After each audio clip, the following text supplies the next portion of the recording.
Hi, my name's Susan, and today we're going to be celebrating the 50th anniversary of Earth Day by talking about birds. So let's get started. So why are birds important? Why are we talking about birds? A big one is that birds are pollinators. That means they take pollen from one flower to another and they help those flowers reproduce. This is important not only in nature, but also in our agriculture. A lot of our food is created by pollination, so we need those birds so that we have food to eat.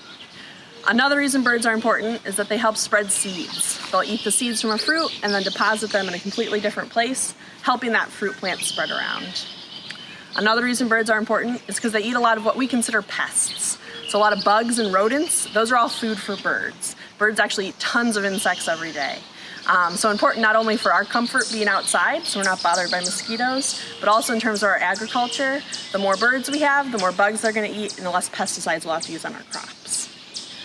Another reason birds are important is because they're an indicator species, meaning the stuff in the environment is going to affect birds a lot. And when we start to see our bird population decline, that's going to let us know that there's something not going well in our environment that we need to fix. Because eventually that's going to trickle down and hurt us too. And then a final reason birds are important is that they're just really fun to look at and listen to.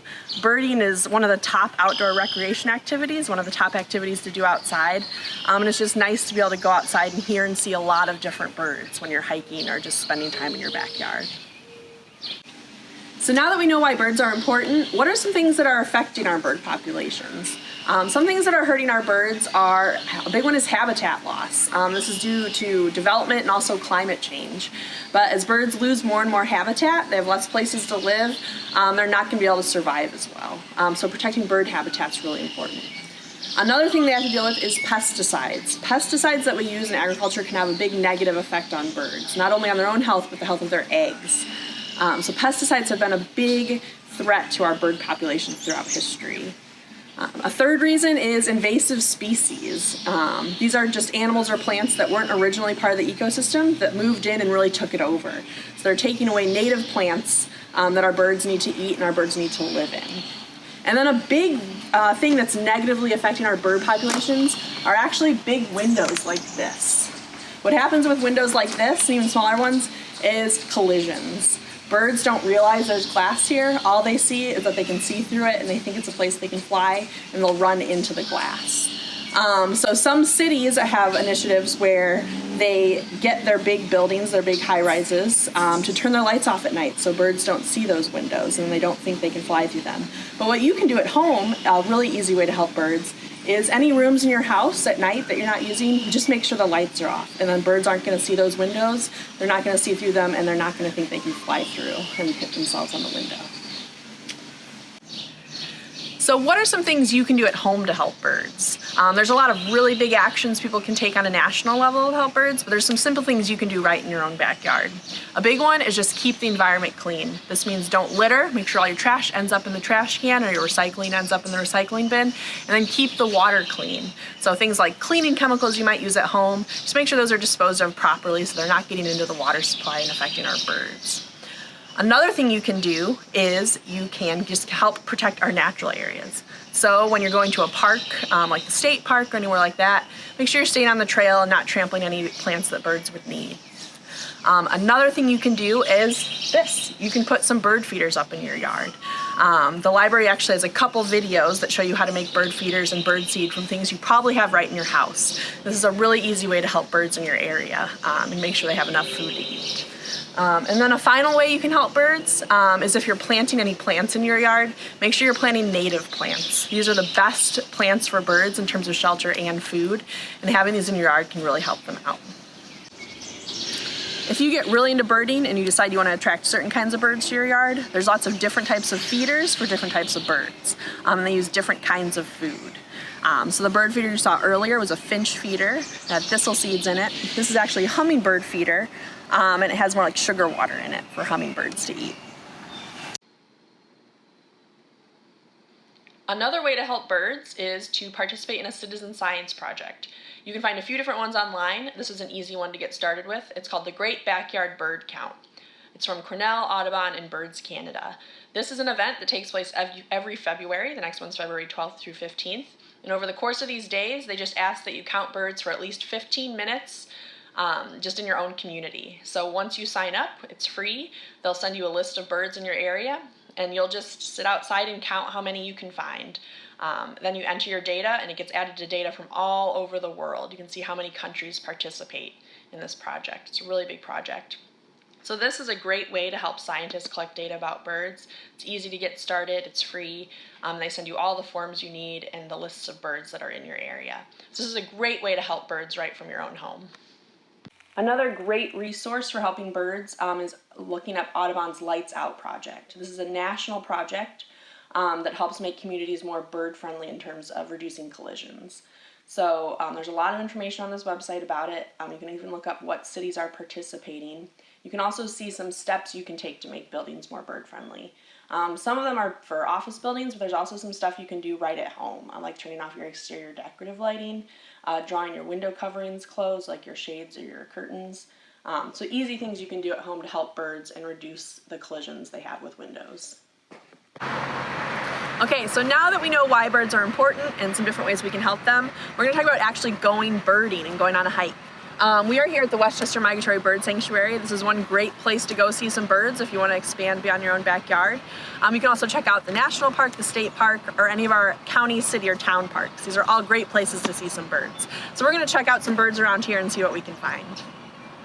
So to go on a really successful bird hike, there's really only two things you need, and that's your eyes and ears. If you're just starting out, going outside and just listening for birds and looking for birds is a great way to practice starting to identify them and listening to their songs. If you do want to take some other stuff with you, I have a few things here. One, you can take a bird guide. You can take an actual book guide. You can check these out from the library. This will help you identify the birds you see. Or if you have a phone or an iPod or an iPad, there's a lot of apps you can download that can help you with bird ID. And a lot of them are free. So I actually have the Merlin app from Cornell University. It's a free app you can use, and it really helps you start to identify some birds in your area. Another thing you can take is your nature journal or a sketchbook. This is a really great way to keep track of the birds you find. You can write them down or draw them in here, especially if you see a bird that you can't identify. You can kind of draw it or write down its features really quick, and then later you can go home and research and figure out what it is. And then a final thing you can take if you have them are binoculars. Sometimes it's hard to get very close to the birds to see what they look like, and these can help you see them from far away so you can start to identify them. But these are not necessary. You can do a whole lot just with your eyes and ears.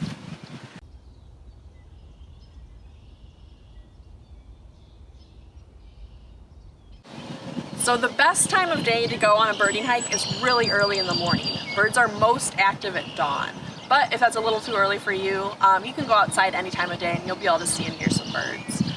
A really important part of going on a birding hike is to be really quiet and still. So if you're hiking, try to be quiet while you're hiking. But also if you're just sitting and listening for birds, the quieter you are and the stiller you are, the closer the birds will get to you, and the better you'll hear them and see them.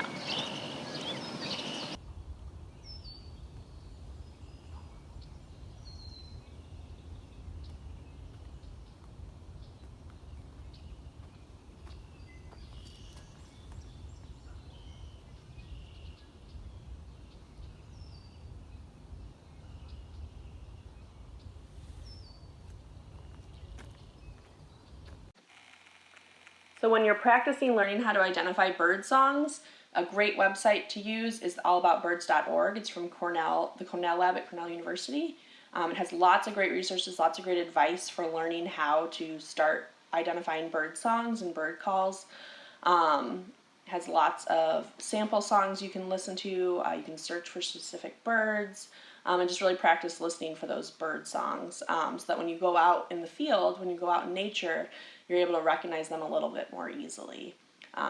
There's even a game you can play called Birdsong Hero that just helps you learn how to identify bird songs and match them to specific birds. It's a really fun way to start learning how to identify bird songs.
So I hope you all enjoyed learning about birds and why they're important, some different ways you can help them, and also that you got a chance to practice listening for some bird songs.